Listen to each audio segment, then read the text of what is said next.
Hola a todas y a todos. Primero quiero agradecer la invitación del profe Ilse eh, y bueno, contarles un poquito quién soy, dónde estoy. Eh,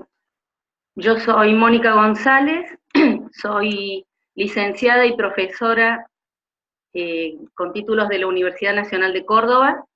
Vivo acá en Córdoba y además de ejercer como terapeuta personal, de pareja, de familia, eh, digamos, coordino un espacio al que llamamos co-construcciones, espacio colaborativo, donde nos congregamos una comunidad de colegas eh, que tenemos más o menos las mismas inquietudes o estamos bastante interesados en las terapias relacionales, aunque también hay algunos colegas que se acercan desde las líneas cognitivas, incluso psicoanalistas, o de otras disciplinas, como psicopedagogos. La idea del espacio es que podamos encontrarnos, poder realizar actividades para compartir nuestras prácticas y desarrollar un poco eh, esto de las prácticas postmodernas socioconstruccionistas, ¿no? Eh, o sea que fundamentalmente intentamos estudiar, poner en práctica y en autorreflexión constante nuestras propias prácticas desde el paradigma del socioconstruccionismo, que agruparía un conjunto de prácticas como las prácticas reflexivas, las narrativas, las colaborativas y dialógicas. Eh, bueno, digamos, básicamente un poco es eso. En ese sentido, el espacio tiene grupos de estudio en formato de cursos, talleres de reflexión de la práctica y covisiones eh, grupales, donde nos congregamos justamente a hablar de nosotros mismos y de nuestras prácticas profesionales, sean en rol de terapeuta, integradores, AT, talleristas, lo que fuere, docentes. Eh, Me gustaría un poco contarles qué desarrollamos básicamente acá, porque, digamos, el espacio intenta estudiar estas prácticas, pero en los últimos años nos estamos centrando en tres puntos principales.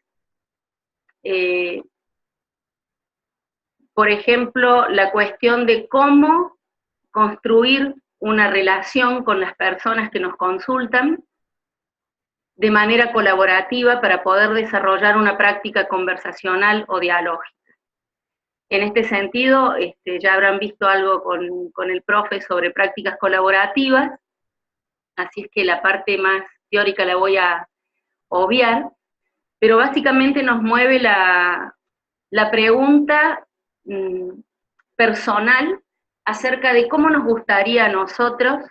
y a nosotras ser recibidos en un espacio donde nos espera una persona desconocida, eh, que va a cumplir el rol de terapeuta,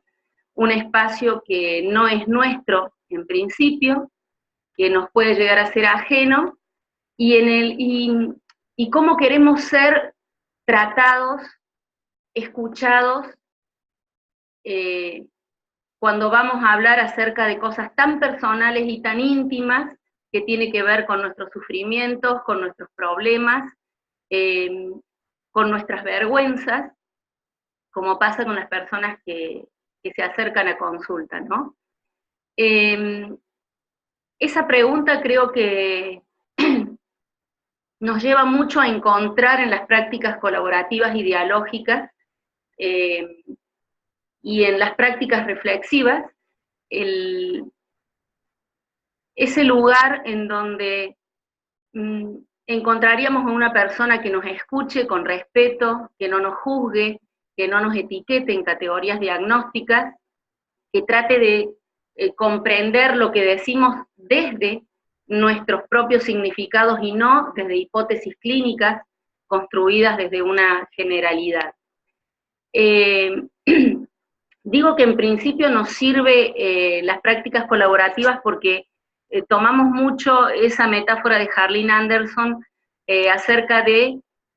cómo recibir a las personas desde ser primero un anfitrión y luego un invitado. ¿Cómo es esto? Ser anfitrión del espacio, invitarlos a que se acerquen, que ingresen al consultorio y se sientan cómodos. En este sentido pensamos mucho en lo cultural, en lo nuestro, y pensamos que quizás el mate o el café, que también en zonas muy urbanas eh, es para nosotros los argentinos un símbolo de lo que significa conversar, aunarnos, eh, juntarnos, tiene toda una significación simbólica el mate, ¿no? Entonces pensamos que quizás una manera de recibir a las personas es dejarlas que ingresen, invitarlas a que se sientan donde quieran, en un espacio que generalmente pueda ser confortable, con algún sillón, algo que sea un poco más cómodo que el consultorio por ahí del ambiente médico, que tiene un escritorio y que las personas se sientan en una silla de un lado y el divisorio del escritorio marca una jerarquía y quizás una distancia o una frialdad personal, ¿no? Pensamos en estar frente a frente con las personas para poder mirarnos y para poder conversar en toda la gama del lenguaje, no solo en la conversación hablada, ¿no? Acompañar con el lenguaje del cuerpo, con la mirada, estar totalmente en presencia para la persona. En ese sentido también solemos utilizar el genograma no como una herramienta estructural, como se solía usar en la terapia familiar sistémica, sino como un instrumento para construir la relación, ¿no? Hacemos ingresar a las personas, les comentamos que tomamos mate, los invitamos a si quieren tomar mate, si quieren un té, un café, y cuando la persona se está sentando y relajando un poco, le comentamos que nos vamos a presentar y que vamos a realizar un pequeño mapita donde nos puedan decir ellos quiénes son y presentarse también con las relaciones importantes de su vida, sean familiares o sociales. Y luego de eso recién empezamos la conversación en función de lo que las personas vinieron a contarnos, ¿no? Generalmente lo hacemos con una pregunta bastante abierta, no cuál es el problema, ni ninguna pregunta que cierre, sino que los invitamos a poder conversar acerca de qué los motivó eh, sacar un turno para esa sesión. Entonces ahí entra la otra parte de la metáfora, ya ahí nos ponemos ya no en rol de anfitrión, sino en rol de invitados, invitados a sus vidas, ¿no? Cuando uno es invitado a la casa de alguien, no se mete por todos los espacios, ni está hurgando cajones, ni está preguntando cosas impertinentes, sino que más bien actúa desde el lugar de dejarse guiar por el dueño de casa, ¿no? Y en este sentido, la persona que viene a consulta es el que nos tiene que guiar hacia dónde nosotros vamos, hacia dónde podemos ir, de modo que no tenemos una entrevista terapéutica, sino que tenemos conversación, en donde no incomodamos a las personas. Las preguntas son para conocer la significación de lo que nos está diciendo, para poder entenderlo y no malinterpretarlo, y no para generar hipótesis cerradas de las personas. Hemos visto que trabajar mucho en nosotros en esta manera de comenzar la relación terapéutica es muy buena y tiene, bueno, tiene muy buenos resultados para todo el proceso terapéutico. Y esto significa, digamos, estar bajo las bases de la colaborativa respecto a la actitud que tenemos frente a las personas en ponernos en actitud de no saber o no conocer, y también con todo lo que nos enseñó Tom Anderson acerca de no incomodar a las personas, no hacer que hablen de lo que no quieren hablar, de lo que les incomoda, de lo que no desean hablar, y sí de que puedan hablar de todo lo que ellos quieran, ¿no? Esto como una de las principales pilares que tenemos acá en Co-Construcciones. El otro pilar está como más basado en las prácticas narrativas, y tiene que ver mucho con esto de que las personas somos historias, o sea, somos lo que decimos acerca de nosotros en relación a todos los discursos que nos atraviesan, y en ese sentido creemos que tenemos que estar muy atentos a los discursos de poder que subyacen en las historias que las personas nos comparten, ¿no? Estos discursos dominantes que llegan a ser tan opresivos para las personas que, digamos, están en la constitución misma de eso que se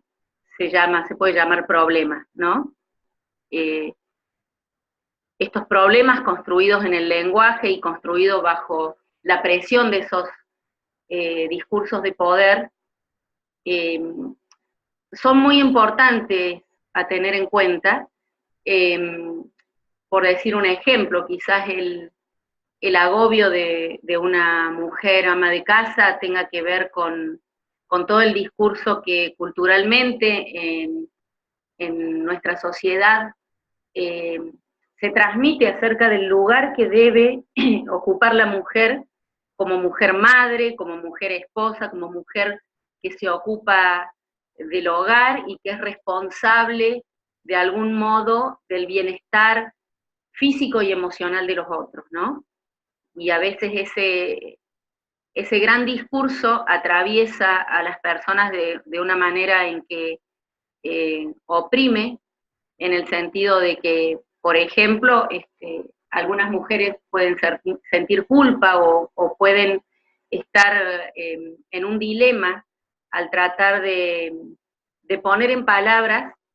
lo difícil que está siendo para ellas hacerse cargo de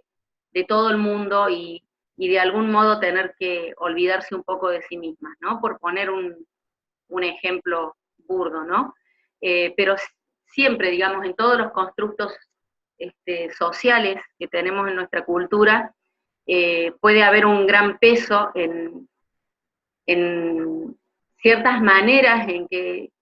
se espera que tengamos que actuar y que a veces no podemos o nos está agobiando demasiado, ¿no? Entonces, bueno, como decía, uno de los puntos en que también estamos muy atentos acá es en poder tratar de comprender eso, ¿no? De qué contexto viene esa persona, de qué microcultura, de qué estrato psicosocial y cultural viene, ¿no? Poder estar muy atentos a que nuestros propios constructos académicos o nuestras propias construcciones, habiendo tenido ciertas oportunidades o experiencias, no sé cómo decirlo, de por ejemplo haber podido estudiar, haber podido llegar a la universidad, haber podido desarrollarnos de alguna manera profesional, no empañen otras realidades culturales con las que convivimos día a día en la sociedad, ¿no? Esto lo digo porque a veces tristemente uno escucha a ciertos colegas como fácilmente juzgan a personas que vienen de otros contextos con juicios de valores que suenan un poco al colonizador europeo que iba a ver cómo era la tribu esa salvaje. ¿no? Esa visión de tener lentes de civilización y ver cómo era la barbarie. Bueno, eh, para ponerlo de algún modo metafórico, a veces podemos incurrir en eso, ¿no? En una falta de comprensión si no tenemos esta lectura de comprender los contextos particulares en donde estas historias que nos cuentan las personas se han estructurado y le han brindado una identidad tan aferrada al problema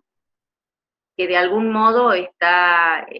historia fuerte eh,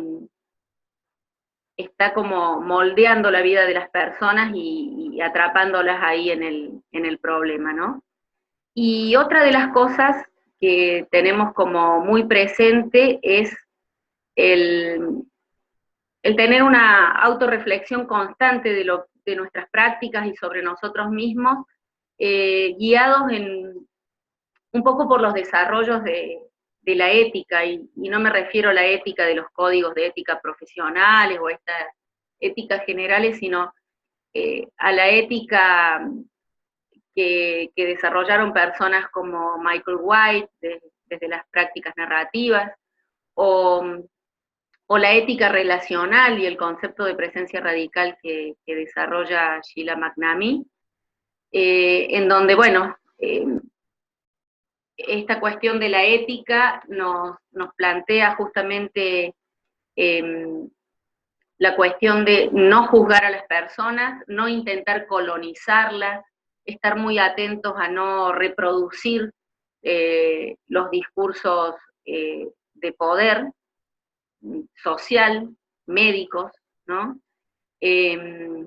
Estar muy atentos a no ocupar un lugar de poder y estar muy atentos a poder en estas prácticas de tipo conversacionales, eh,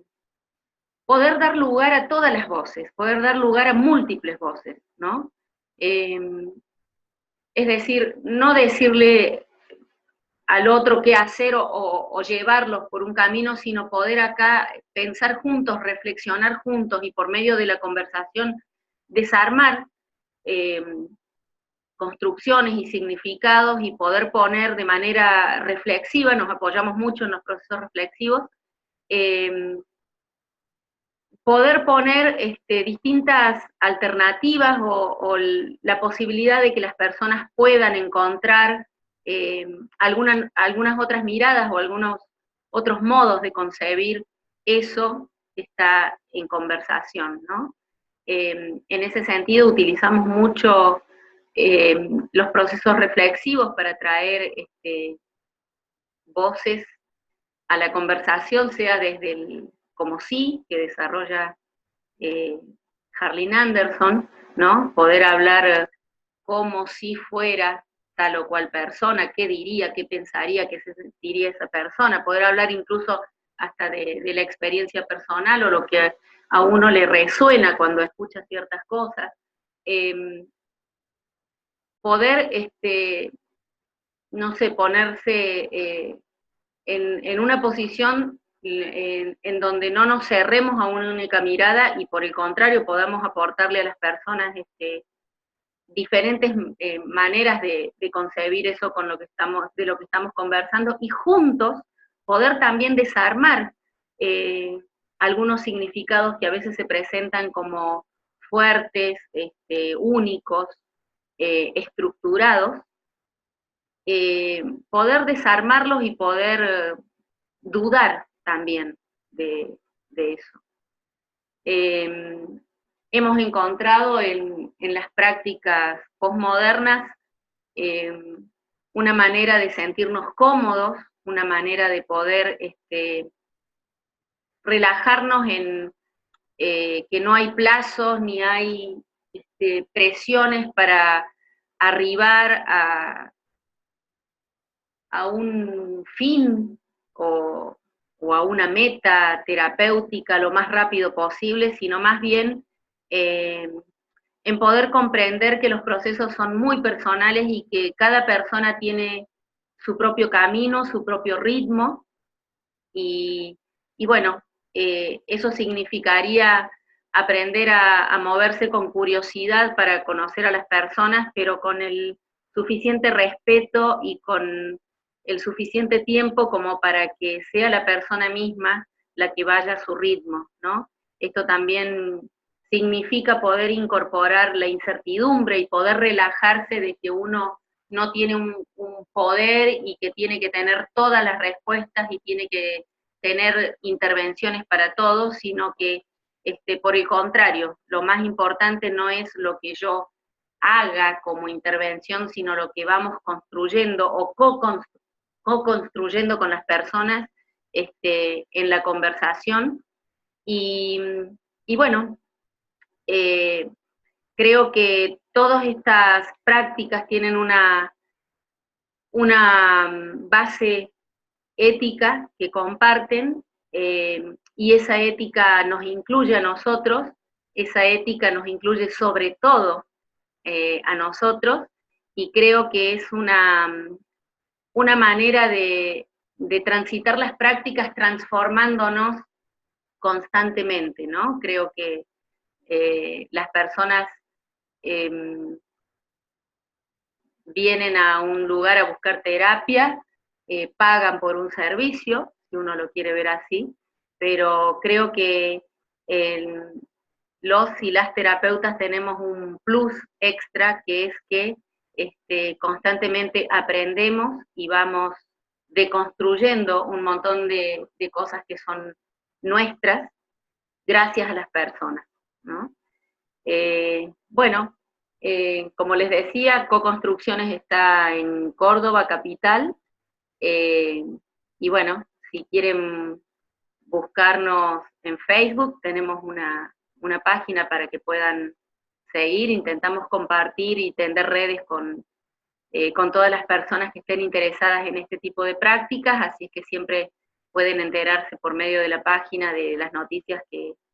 son importantes, los artículos, los videos que empiezan a difundirse, y lo que están haciendo esta gran comunidad de personas de prácticas postmodernas en todo el mundo, en Latinoamérica, en España, en Estados Unidos, en todas partes. Cada vez estas prácticas se extienden más, y la idea es que estemos todos conectados lo mejor posible en una gran red. Bueno, vuelvo a agradecer al profesor Ilse, espero haber podido aportar algo, y bueno, sé que hace muy buen trabajo ahí el profe en su cátedra, difundiendo todas estas prácticas que a veces en Argentina no se conocen. Yo empecé a conocerlas por fines de los 90, principios de los 2000, y básicamente me sirvió mucho conectarme con gente que estaba afuera desarrollando todo esto, y bueno, desde 2009 estoy intentando que al menos en Córdoba, en la provincia de Córdoba, se conozcan, y bueno, más personas puedan ver que hay otra manera de hacer práctica terapéutica, y hay otra manera de poder ejercer como terapeuta de una manera muy humana. Bueno, gracias, adiós.